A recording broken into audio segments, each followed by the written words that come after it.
People in the small mountain town often talked about the forest that stretched beyond the last dirt road. Most avoided it after sunset. Some said strange sounds came from deep inside the trees. Some said an old hut stood there, worn down by years of wind and weather. No one cared for it. No one wanted it.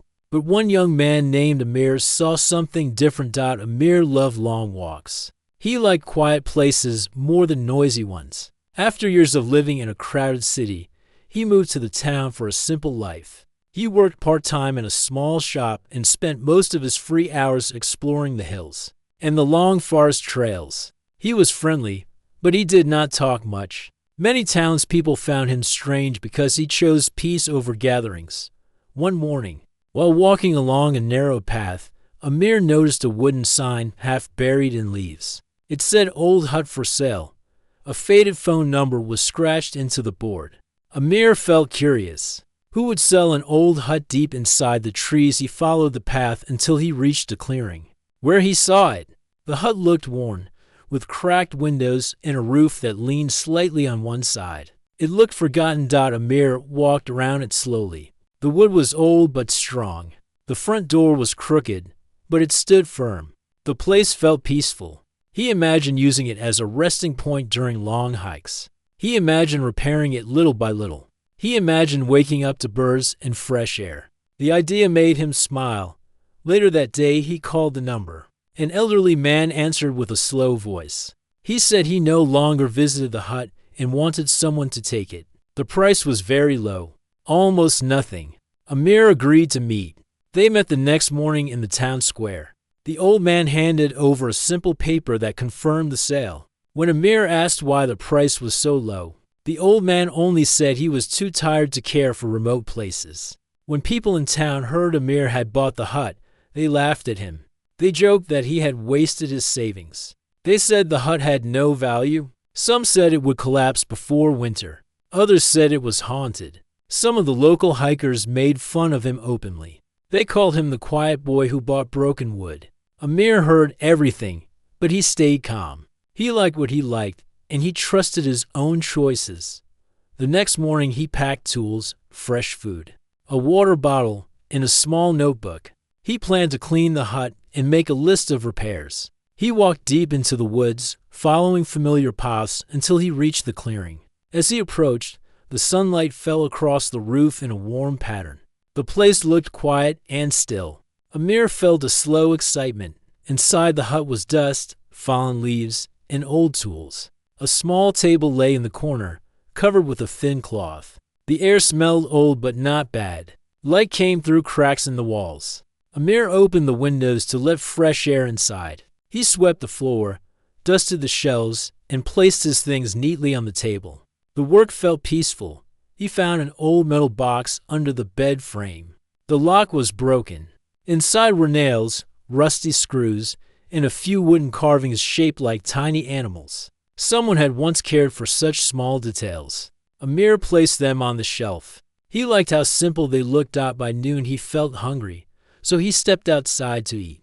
Birds chirped above. A soft breeze passed between the trees. He felt happy. To him the forest was not scary at all. It felt honest. While eating, he noticed something strange. The ground near the hut had a patch of earth that looked disturbed. The soil was smoother there, almost like someone had dug and covered it recently. Amir walked closer and bent down to examine it. The earth was flatter than the rest of the clearing. He wondered if a tree trunk had once been there or if an animal had dug around the area. He returned inside to fetch a small shovel he had brought along.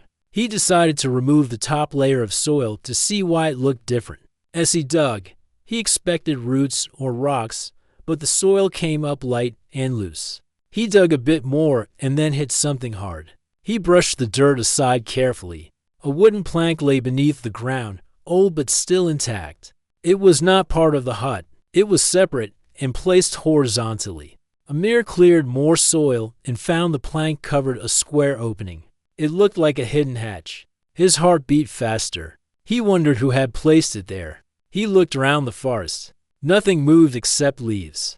He placed both hands on the plank and lifted. It came up with some effort and revealed a ladder leading downward into a dark space. He did not enter right away. Instead, he sat on the ground and breathed slowly. He told himself to stay calm. Discovery was part of adventure. He took a small flashlight from his bag and pointed it inside. The beam showed walls made of stone. The space looked like a narrow room under the clearing. He climbed down the ladder carefully. The air below was cooler. The room was small but well made. The stone walls looked smooth. The floor was covered with dust. In the center of the room sat a large wooden chest, old but strong. The metal edges were dark with age. The chest was locked, but the lock looked simple. Amir tapped it with his hand. He checked the hinges. The chest seemed heavy. He climbed back up to get his tools. Then he returned to the underground room. He used a small hammer and metal pin from his bag to loosen the lock. After a few minutes, the lock clicked open. Amir felt a wave of nerves run through him. What could be inside something so well hidden? He opened the chest slowly. Inside lay layers of cloth wrapped around objects. He lifted the top cloth and found old coins made of shining metal. They looked untouched by time. He lifted another cloth and found bars of metal shaped neatly. They were heavy and golden. Amir froze. He reached for one bar and held it firmly. It felt solid. It felt real. He set it down carefully and continued checking the chest. There were more coins, bars, and sealed envelopes with old stamps. The contents were worth far more than anything he had ever owned. Amir sat down on the cold floor, trying to steady his breath. He knew he had found something rare and valuable. The hut that everyone mocked now held a secret that could change everything. He closed the chest carefully and returned to the ladder. He climbed out and sat beside the opening. He felt both excitement and concern. He did not know who hid the treasure or why. He only knew it had been there for many years, untouched and waiting. He looked at the hut standing in the sunlight. The place that seemed worthless had hidden a great secret. Amir stood and looked around the silent forest. He felt something shift inside him. He had trusted his sense. He had trusted quiet things. Now he held proof that sometimes the world rewarded those who looked deeper than others. He covered the hatch again and brushed the dirt over it gently. Then he walked back toward the hut, ready to plan his next steps. The secret waited below, safe for now. The forest watched silently as Amir began to understand the true value of the place he had chosen. Amir barely slept that night. His mind kept returning to the chest hidden under the clearing. Every sound outside his window made him sit up straight. He wondered if someone had followed him into the forest even though he knew he had been alone. He tried to calm himself by reminding his thoughts that the chest had stayed buried for many years. No one in the town cared about the hut. They always mocked it. They would never imagine there was anything valuable inside the ground. The next morning he packed a fresh notebook, spare clothes, water, and food. He did not want to draw attention, so he left town casually as if he were going on a normal hike. A few local hikers saw him and laughed again. One pointed at him and said that he was going to fix his broken hut, while the forest birds cheered him on. Amir ignored them and kept walking. He felt stronger now. He knew what he had found. Their words no longer felt heavy. The forest welcomed him with a soft wind. The sunlight fell through the tall trees in long lines. As he reached the clearing, he checked the ground to be sure no one had visited the area. The soil looked untouched. The hut stood quietly, leaning on one side as before. Everything seemed peaceful. He entered the hut and set his backpack on the table. He opened the windows to let fresh air inside. For a moment he stood still and listened to the forest sounds. They calmed him. Then he walked outside to the patch of soil that covered the hatch. He brushed away the top layer and lifted the wooden plank again. He pointed his flashlight downward and climbed inside the underground room. The chest sat where he had left it. The golden bars, the shining coins, the old envelopes, all untouched. He opened an envelope carefully. Inside were papers with old stamps and signatures. They looked official. One paper mentioned a trader who lived nearly a century ago. Another paper mentioned an agreement between merchants regarding rare goods. Amir placed them back gently. He knew these papers might be important in understanding the history of the treasure. He took out his notebook and began writing. He listed everything inside the chest. He drew simple sketches of the underground room. He wrote about the location and how the hatch was hidden under the soil. He also wrote questions. Who hid the treasure? Why bury it here? Why leave it untouched? Why hide it under a hut? No one cared about Amir. Closed the notebook and sat on the ground for a moment. He felt something deeper than excitement. He felt a sense of responsibility. This was no small discovery. It was a life-changing one. It could solve every worry he ever had. But it also carried weight. If the wrong people learned about it, they would cause trouble. They might try to take it. They might bring danger to the forest he loved. He stood and climbed up the ladder again. Once outside, he covered the hatch and brushed the ground until it looked natural. Then he returned to the hut and made tea with a small kettle he had brought. While drinking, he thought about the old man who sold the hut. Did he know about the hidden room? The man had seemed tired and uninterested. His eyes had not carried secrets. Perhaps he truly had no idea. Amir spent the afternoon cleaning the inside of the hut more carefully. He swept the corners, fixed the front door, and adjusted a window hinge. He wanted the place to feel like a second home. He also knew he needed a safe place to think. The hut was perfect for that. No one from town came this deep into the woods. The forest was his shield. While fixing the window frame, he heard something in the trees. Soft footsteps. Light and careful. Amir froze for a second and listened. The sound came again. He walked outside slowly. A deer stood near the edge of the clearing, watching him. Its eyes were calm. It seemed curious rather than afraid. Amir smiled and stepped back to give it space. The deer lowered its head and grazed on some grass before wandering away. To Amir, the moment felt like a small welcome from the forest. As the sun lowered in the sky, he locked the hut and prepared to return to town. He walked with steady steps, thinking deeply about what he should do next. He could not tell anyone. The treasure belonged to whoever had placed it there long ago. But there were no names or signs in the chest that told a clear story. If he took everything to the police or town office, there might be trouble. They could claim ownership. They could seal the forest. They could take the treasure away forever. Amir wanted to understand the truth before deciding anything. The town was lively when he entered in the evening. People sat outside shops. Children played near the street. A few familiar faces asked him if he had repaired the old broken hut. Amir smiled politely and said he was making progress. He did not mention the chest. He did not mention the ladder or the stone room or the golden bars. His words stayed simple and calm.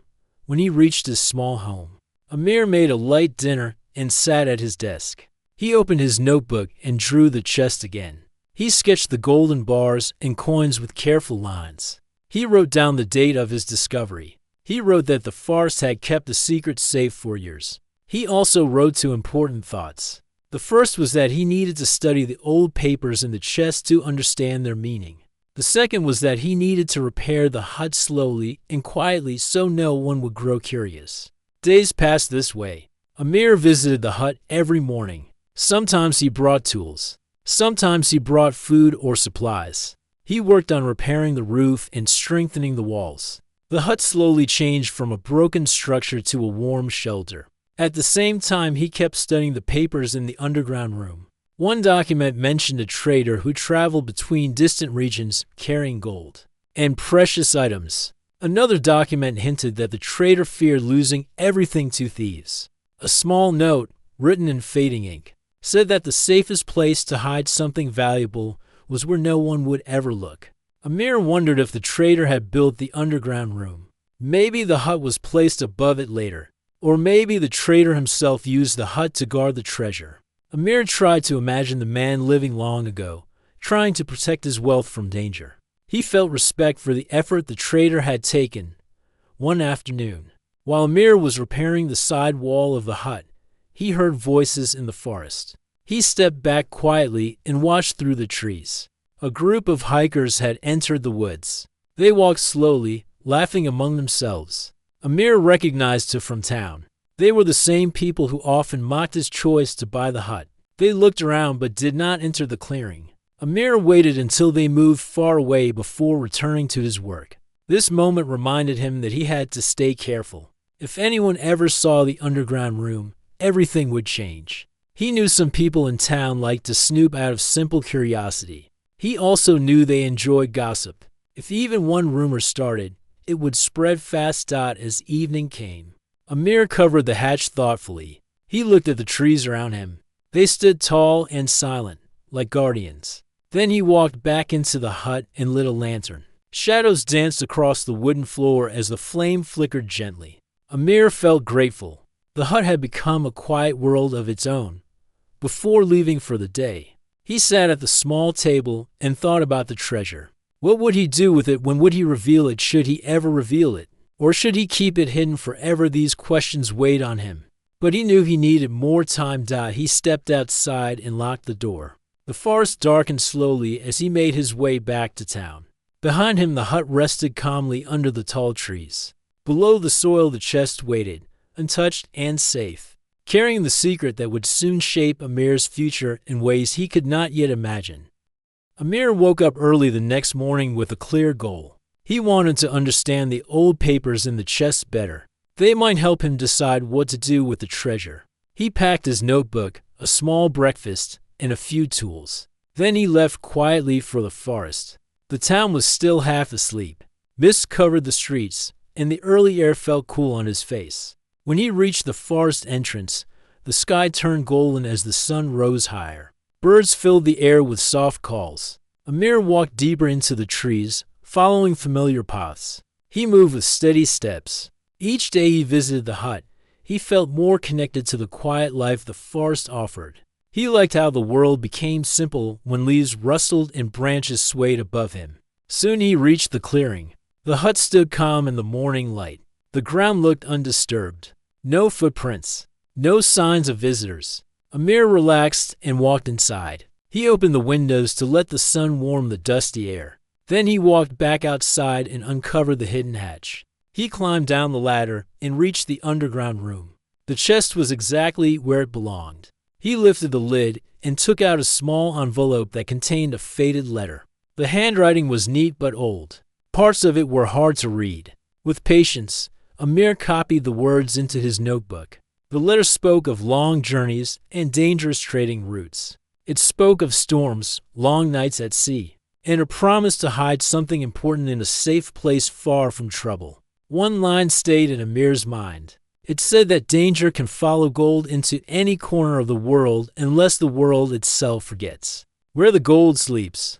Amir read this line many times. He wondered if the trader who wrote it had enemies or if he had trusted no one. The letter gave hints, but no full story. Still, it made Amir respect the effort the trader had taken to protect the treasure.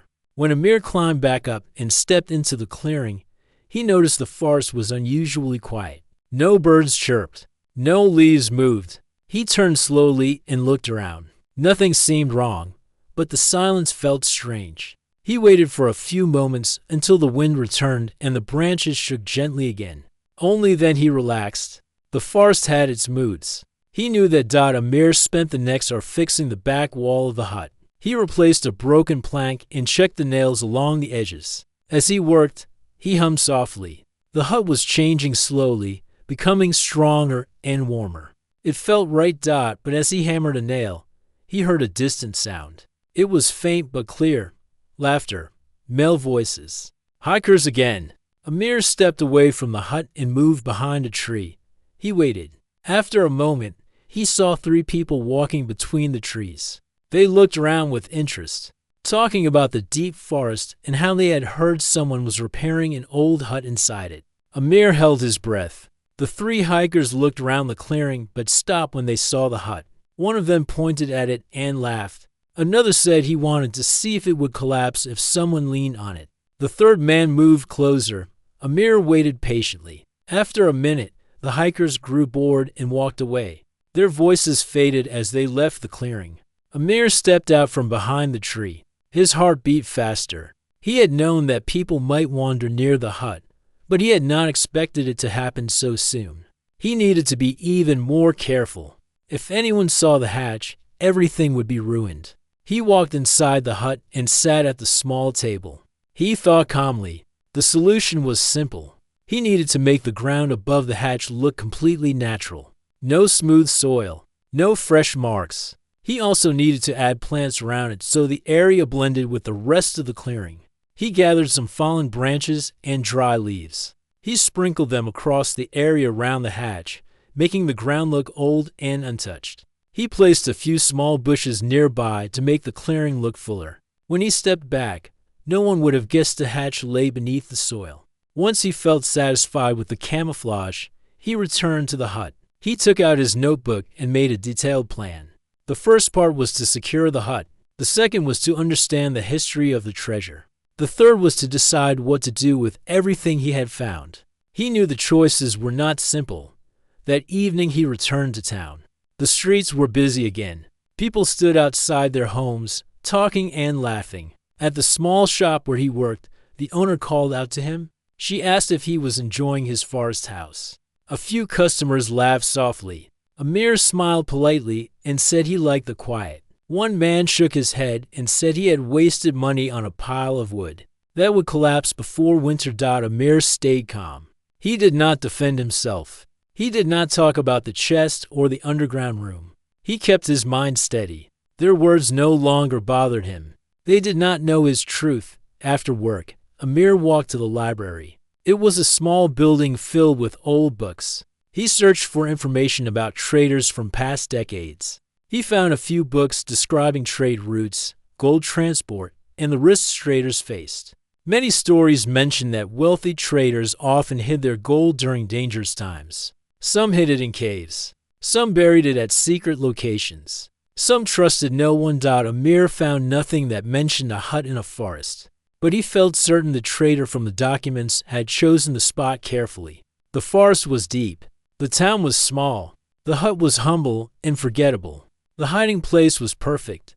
The next morning Amir returned to the hut. The clearing felt peaceful. He climbed down to the underground room and studied more documents from the chest. One small piece of paper caught his attention. It had a number written on it, a large number. It looked like an amount of money. Amir wrote it down. When he did the calculation, he realized the treasure might be worth more than he thought.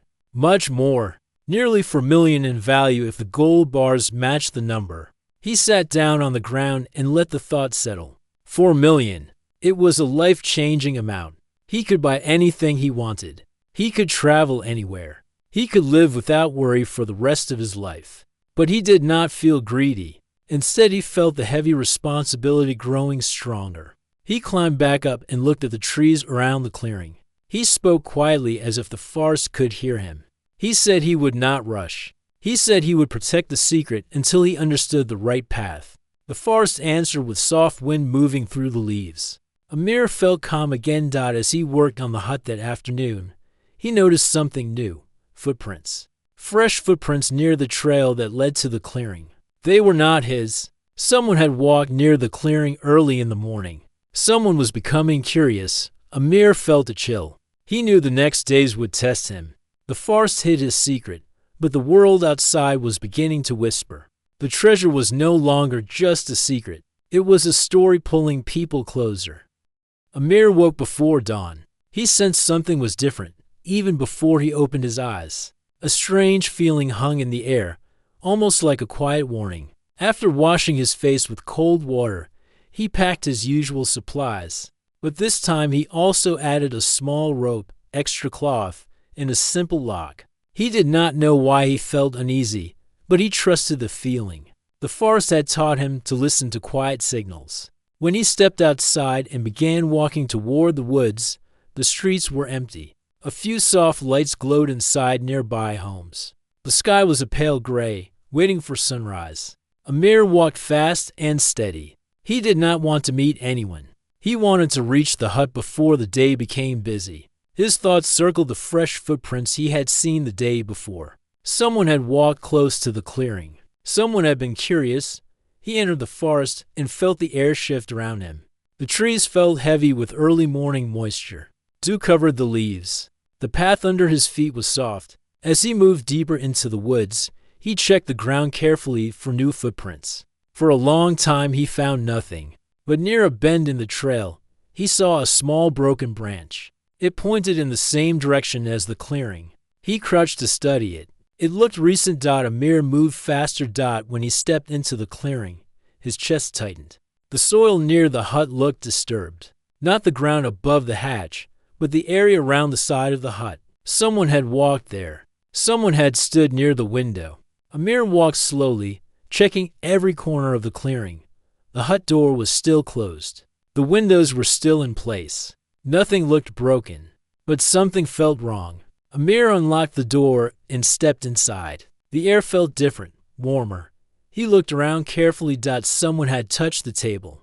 He always left the chairs in the same position. Today, one chair was slightly turned. Not by much, but enough for him to notice. He stood still and listened. The forest outside was calm. No footsteps, no voices. Whoever visited the hut had left, but they had stayed long enough to look around. Amir walked to the back of the hut and checked the wall he had repaired. It was untouched. He took a deep breath and focused.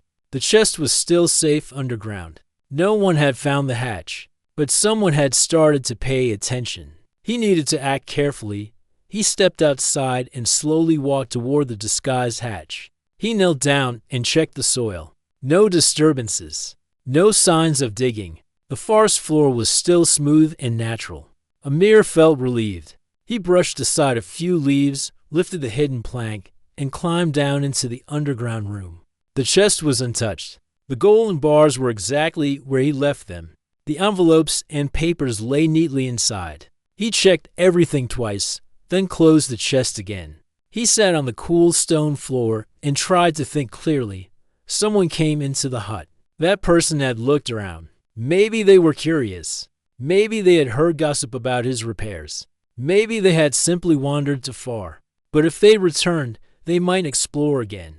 They might step closer to the hatch. They might discover the stone room. Amir climbed back up and covered the hatch again. He placed extra leaves on top to make the ground look older. Then he stepped back and studied the scene. It looked natural. No one would notice anything unless they dug. He returned to the hut and sat at the table. His hands were steady, but his mind was full of thoughts. He needed a plan, a safe plan. He stared through the window, watching the forest sway gently. After a while, he wrote 3 sentences in his notebook. Keep the secret safe, protect the hut, trust the forest. These 3 lines became his guide. He spent the next hour strengthening the hut. He fixed a loose board near the window, tightened the door frame, and added a simple wooden lock inside. He wanted to control who could enter. The hut was small, but it was his base. It needed to be secure. As he worked, he heard a crack of a branch behind the trees. He lowered his tools and stepped outside. A tall man stood at the edge of the clearing. He wore hiking clothes and carried a backpack. He looked surprised when he noticed Amir. The man raised a hand in greeting. Amir nodded politely and waited for him to speak. The man said he had heard about the old hut and wanted to see it. His words were friendly, but his eyes moved around the clearing too much. Amir sensed curiosity. Strong curiosity. Amir replied calmly that the hut was old and not very interesting. He said he was repairing it slowly for personal use. The man smiled in a polite way but continued to look around. He asked if Amir ever found anything unusual inside the hut. Amir kept his face calm and said the hut was empty when he bought it. The man asked a few more questions, but Amir kept his answers short. After a few minutes, the man left the clearing. Amir watched him until the tree swallowed his figure. His heart beat fast. The man had not come by accident. He had been searching. Someone from the town had probably told him about Amir's repairs. Curiosity spread fast. Amir took a deep breath and made a decision. He needed help, but not from the town. He needed the help of someone who understood silence, someone who understood force. He decided to visit Farid, a quiet older man who lived near the forest edge. Farid knew everything about the trees, the land, and the weather. He did not gossip. He did not talk much. People often ignored him, which made him perfect for someone like Amir. Amir left the hut and walked to Farid's small home at the forest border. The old man sat outside carving a wooden spoon. When he saw Amir, he nodded but said nothing. Amir sat beside him and spoke carefully. He told Farid that someone had entered his hut. He did not mention the treasure. He only said he feared someone would cause trouble. Fard listened quietly and asked a simple question. Did Amir want to keep the place safe? Amir said yes. Fard stood up, walked inside his home, and returned with a small bag. Inside were old but strong tools and a bottle of thick tree resin. Fard explained how to use the resin to seal weak spots in the hut. He also explained how to use certain forest plants to hide scents and fresh soil. Then Fard said something that surprised Amir. He said the forest protects those who respect it. He said the land notices when someone keeps its secrets. Amir thanked him and returned to the hut with the small bag in hand. He spent the rest of the afternoon strengthening the door, sealing the windows, and disguising the clearing even more. He placed fallen branches in new places, added more leaves, and broke a few small sticks to make the area look natural. When he stepped back, he felt the clearing had changed. It looked older, quieter, more like any other part of the forest. As the sun set, Amir locked the hut and walked home. His steps were steady, but he stayed alert. He knew someone would return, someone who had looked through the window, someone who had asked strange questions. The treasure was still safe, but danger had stepped closer. And tomorrow, the forest might test him even more. When the morning sun rose over the quiet forest, Ethan stepped outside the old hut with a clear plan in his mind. The discovery inside the secret chamber had changed everything. He now understood that the hut was not only a shelter, but also the resting place of a forgotten story. A story worth $4 million. A story someone had tried to hide for decades. But he also knew something important. A treasure like that could bring danger. Many people in the past had searched for the missing gold. Some had spread false stories. Some had warned others to stay away from the woods. And some had watched from a distance, waiting for someone to make a mistake. Ethan was smart enough to stay quiet and calm. He went back into the hut and checked the wooden chest again. The gold bars and old documents were untouched. The papers had the signature of a man named Harold Wynn. Ethan had learned from the notebook that Harold was a forest ranger who had lived in the hut more than 60 years ago. He had found gold in the nearby hills during a patrol, but kept it a secret because he feared the area would be destroyed by greedy miners. Ethan could feel a connection with the man even though they had never met. Harold loved the forest deeply. He wanted to keep it safe, and the gold was his way of protecting it. But Harold never got the chance to reveal his plan. He passed away, leaving everything hidden. Ethan gently closed the chest and stood up. He knew he had a choice. He could take the gold and leave without telling anyone, or he could honor Harold's wish and use the treasure to protect the forest and the hut for future generations. Ethan was not a person controlled by greed. He had come to the woods because he wanted peace and a simple life. Now he understood that the forest had chosen him for something greater. Before making any decision, Ethan wanted to explore the forest one more time. He stepped outside and followed a narrow path that led deeper into the trees. The sound of birds, the whisper of the wind, and the clean scent of nature made him feel calm. As he walked farther, he noticed something strange. There were fresh footprints on the ground. They were not his. Someone else had entered the forest recently. Ethan moved carefully and followed the trail. The footprints stopped near a tall pine tree. He looked around but saw nothing unusual. Then he heard a soft crack behind him. When he turned, an older man stepped from behind the bushes. The man had white hair and a weathered face. He was not tall, but he carried himself with confidence. His clothes looked old, almost similar to what a ranger would wear.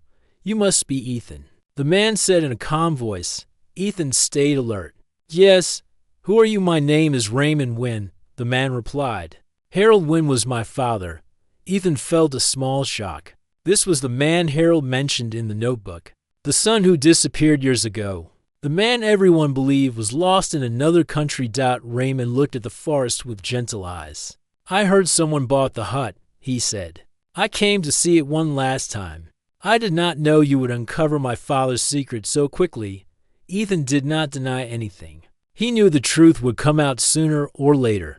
"I did not search for treasure," he said. "I only wanted a simple place to live.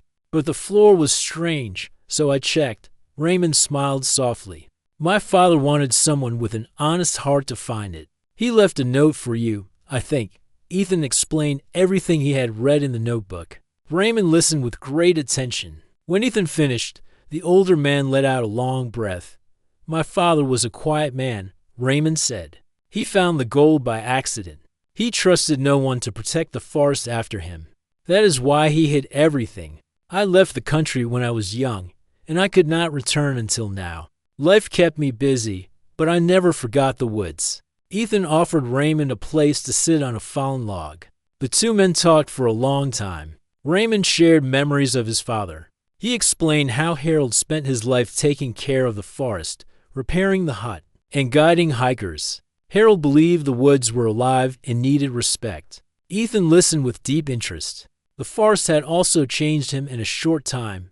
After some time, Raymond looked at Ethan with serious eyes. You may ask why I came now, he said. The truth is, I am old. I have no children. I cannot protect the forest like my father did. But I heard about you. People in town said you bought the hut even though it looked useless to others. They said you liked peace and nature. That is why I hoped you would honor my father's wish. Ethan thought about this carefully. I want to protect the forest, he said. I came here because the world was too loud. I feel safe here. Raymond nodded.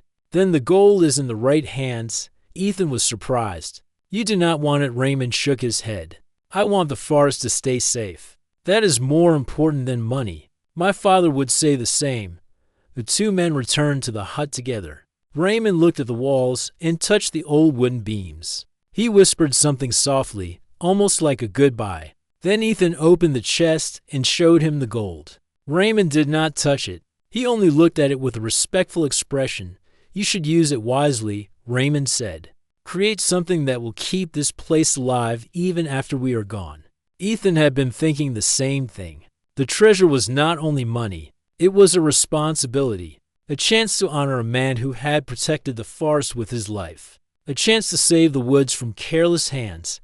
They sat at the small table inside the hut. Ethan shared his plan. He wanted to buy the surrounding land to protect it from developers. He wanted to restore the hut without changing its identity. He wanted to build small paths for hikers and create a safe area for wildlife. He wanted the forest to remain natural and pure. Raymond listened and smiled. My father would be proud, he said. Ethan asked Raymond to stay for a while, but the older man said he needed to leave. My journey is ending, he said gently. Yours is beginning. Before leaving, Raymond placed a small wooden box on the table. My father kept this for the person who found the treasure, he said. It belongs to you now. When Raymond walked away into the forest, Ethan opened the box. Inside was a simple silver key and a paper with a short message.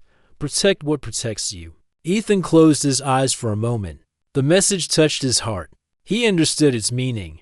The forest had given him peace, strength, and purpose. Now it was his turn to give back. Over the next months, Ethan's life changed in a steady and positive way. He used the gold carefully. He bought the land around the hut and placed it under preservation laws. He repaired the hut while keeping Harold's design. He created safe areas for animals and clean trails for hikers. News spread slowly, but many people admired his work. The same people who once mocked him now respected him. But Ethan did not care about their opinions. He cared about the promise he made. He cared about the forest that had become his true home. Every morning he walked outside and felt the fresh air. The trees swayed gently as if greeting him. The forest was alive, and he was a part of it. The old hut was no longer a forgotten place. It was a symbol of trust, loyalty, and quiet strength. And the $4 million secret was now the heart of a promise that would protect the woods for generations to come. Ethan knew one thing with complete certainty. He did not uncover a treasure. The treasure had uncovered him.